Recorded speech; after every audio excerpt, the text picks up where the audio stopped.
Hey everybody, we're still on G flat.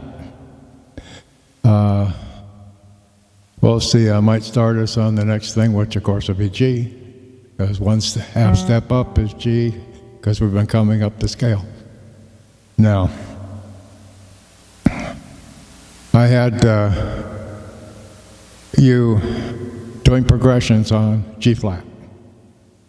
And if you come up with a progression, which I'm sure you have, then I told you to go ahead and start trying to play something and goof around with it. Well, after I've got, if you go to my channel, go to Jamming 4, and I'm on the videos, so if you go to videos I'm playing in, and you can just look at Jamming 4 and up, and just simply click on it, so it'll come up and you can listen to it.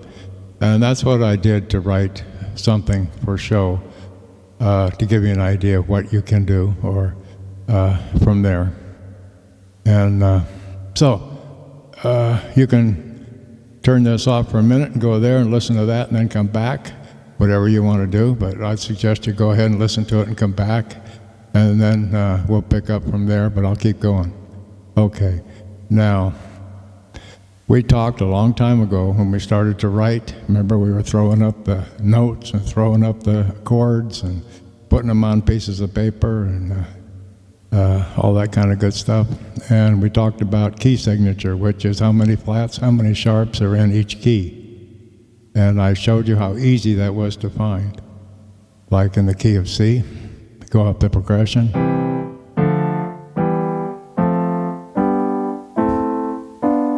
There are none, okay? So the key of C is a neutral and it's got none. But in G flat, just G flat alone has got 3. And as we progress up, there's 2 more. So there's 5. Well, look at this, there's only 5 black keys. So the key of G flat has 6 flats. Now remember, we have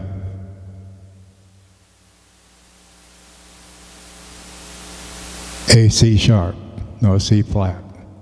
So a C flat, here's our C, and we flat that, and that's our C flat. So when our key signature then is going to show for a C flat. So every time you see C written in whatever you're writing, it's actually a flat. Okay, so what I would like to do, since this is probably the easiest thing to write, is we've got 6 flats. Okay, so look at all these notes, and these are all familiar on the black keys. So we can just literally write, you know.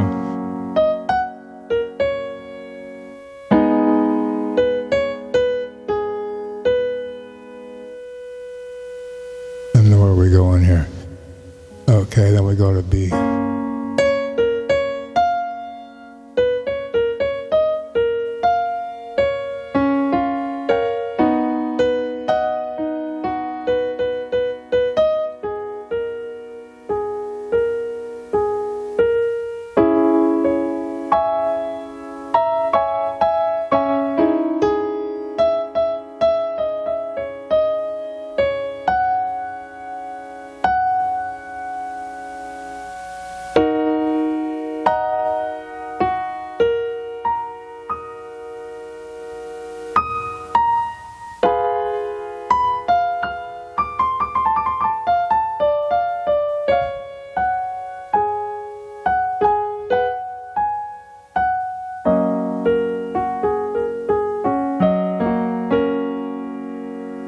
It's so much easier because the flats, I mean, most of the time you're playing with the flats, and the only time you've got a white key is like here. You got a B for a white key, okay, and then you move up here. Got an F for a white key, and then for the C flat, you got a B for a white key again. And so you have these white keys that you can play. See? Yeah.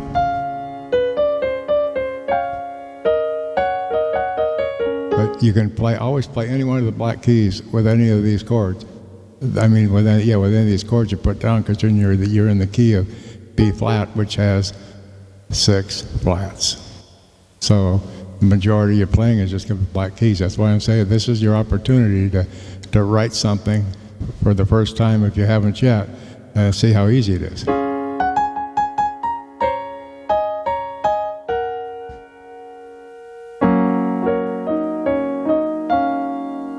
Okay.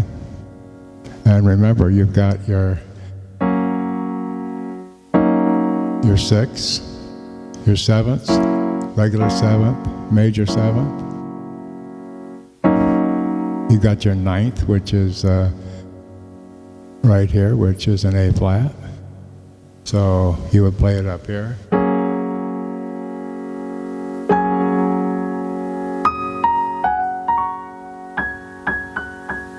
Okay, and if you watch that jam, and you'll see I'm doing that all the time. I'm up here going boom, and I'm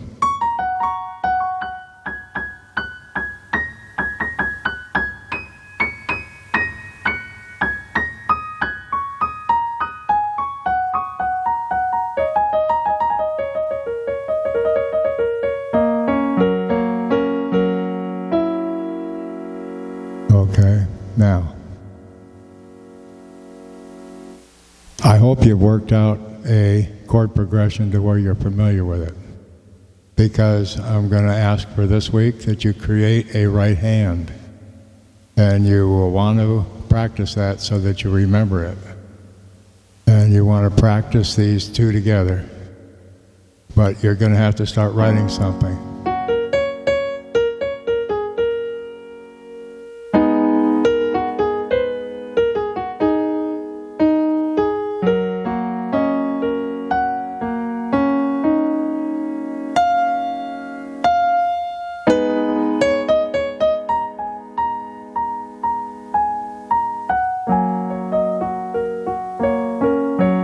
So you can write a song now with just 2 chords.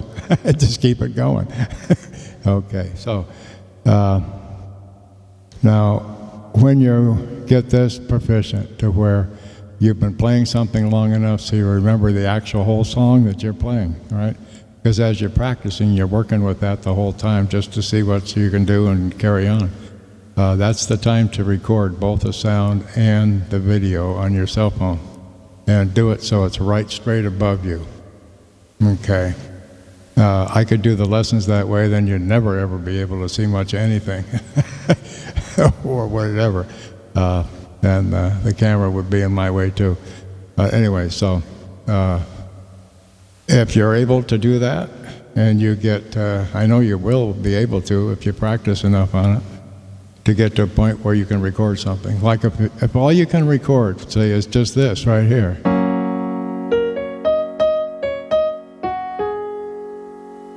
Okay, and then you come to the next one up.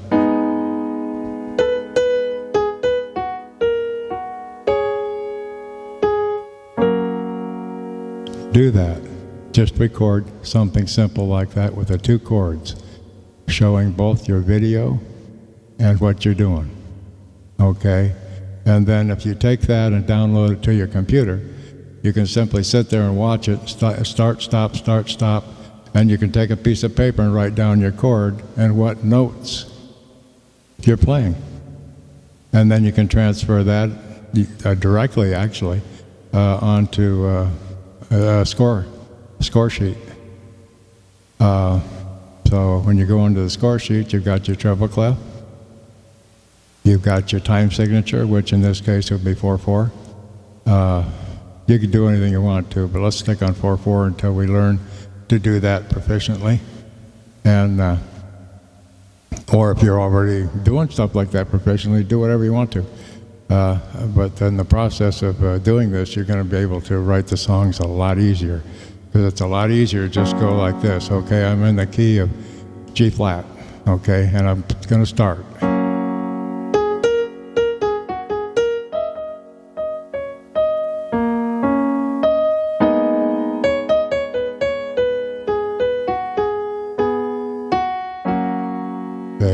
And because I couldn't remember what I just did a minute ago, I did something different. And that's how my life is. Unless I record it, write it down so I can play it back the same identical way that I just played it. And that's how my brain works. So it's been like that my whole life, and I didn't just suddenly receive that by getting hit in the head. Okay, now, when you download it to your computer, you've got it on a video and you've got sound. Now, if you have a way to separate the video from the sound, which the simple way is to simply, once it's on the computer, run your audio, which is your single sound, out of your headphone jack to another recorder. And then you can record the sound that way. Now, if you're able to do that, then you can use chord pickout.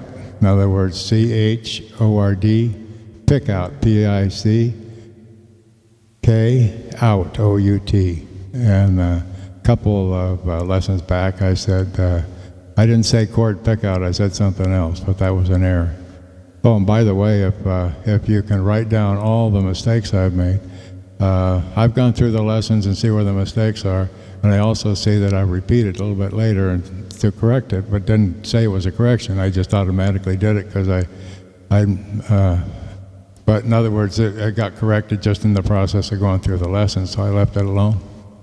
But by finding those errors, it helps you learn something at the same time, and they weren't errors that would cause you to drop off a cliff. They were just to something like here I say, I'm now at A flat. Well, it's not, it's G flat, okay?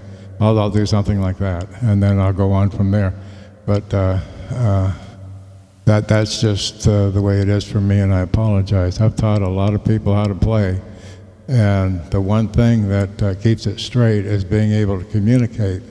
And so if you've gotten all the way to this lesson, or if it's your first time through and you listen to this, and you want to learn to play, you need to subscribe. It won't hurt you at all. Nobody's going to bother you. And you're not going to bother me. You're going to comment to me and say what you're having problems with, and I'll help you out real quick. And I mean, I might be a day before, but depending if I'm around or not. But I'll take a look at it. That's a promise I'll keep, and I'll give you a comment back so that it'll help you out. And if it didn't help you out, you're going to make a comment again, and then we will, see? Because that's one of the most important things of learning how to play, is to have somebody to talk to while you're going through the lesson. Because everybody that I've ever taught before was either sitting down and I was next to them, or they were next to me. And so if I made a mistake, he would immediately tell me, or if he said, now, why did you do it this way? I can just say, I don't know, I just did it. There was no reasoning behind it. And then he would know that, where if you had a question of, I wonder why you did that way, and you never got an answer, maybe that would concern you. Geez, I wonder why, I don't understand why he did it that way when I would do it this way. So, anyway. But what I was getting at with the chord pickout is that you can download a chord pickout app, which literally is if you take the sound and upload it to in other words, you click on your app of chord pickout and you select out of your file an audio that you want to do. You just simply run the audio into the program, and it gives you the recorded sound along with the adjacent chords that are being played by that sound. And then you can write your lyrics right to that page, so you have everything at once. And then using that as a tool and a template, then you can add your notes to it. See? Then you could add your notes to it by starting and stopping it and listening to what you're hearing, and then watching what you're playing, and you can stop and then start writing that music. Now, getting back to the 6 sharps, 6 flats. All these were being played, and this one. And this one's a C flat. Okay, and to stay in the key of G flat, you have to call it a C flat, because that's what it is. It's actually a C flat. Okay, and that gives you your 6 flats. Because a lot of people get confused. They say, there isn't 6 flats there. It's got the B, because that's a C flat, but that's not a flat, because it was a white key before we started. Well, it doesn't matter what it is. A flat is 1/2 step down, a sharp is 1/2 step up. It doesn't matter what it's called. If it says sharp on there, you go up or down. Okay, real simple. The main thing for this week is check out Jammin' 4. Okay, and it's a direct right from what we were just talking about and what we were working with last week and what we're carrying on. Probably next week we'll be over it, and so then we'll be on the key of G.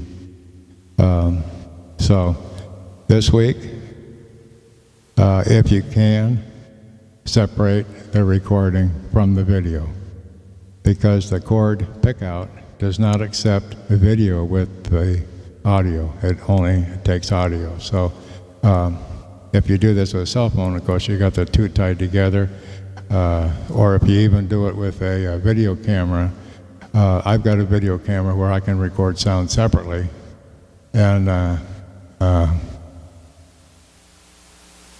but when I put it on the computer, it's together again. See, and so at that point, I can simply run the audio, like I was saying, using the earphone jack, running that to a recorder or running that to a external speaker, a good one, like a Bose little tiny round thing. It sounds pretty good bass and everything. And just put your mic to whatever other recording device you have and record it. And then you can put it through the chord pickout, and you got that information. So I'm bringing that up now because you know the hard way to do it, and now you have an easy way. But if you're not able to separate the sound, you still have it easy, because you've got everything recorded on video with the phone. You've got the chord, you've got this. Now as you're playing, if you do this, you're playing B here and here. And so you, not on the black keys, you're down here, but you've got that so you can record it. And at the same time, you've got this chord. So the chord is going to be up here on your sheet, and your music, you're going to be writing it on the treble clef. Now, if you're doing 6 with it,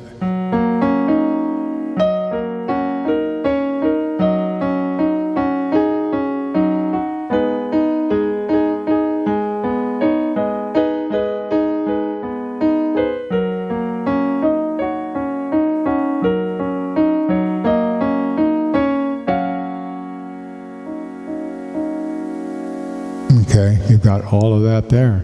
So in other words, as your chord changes,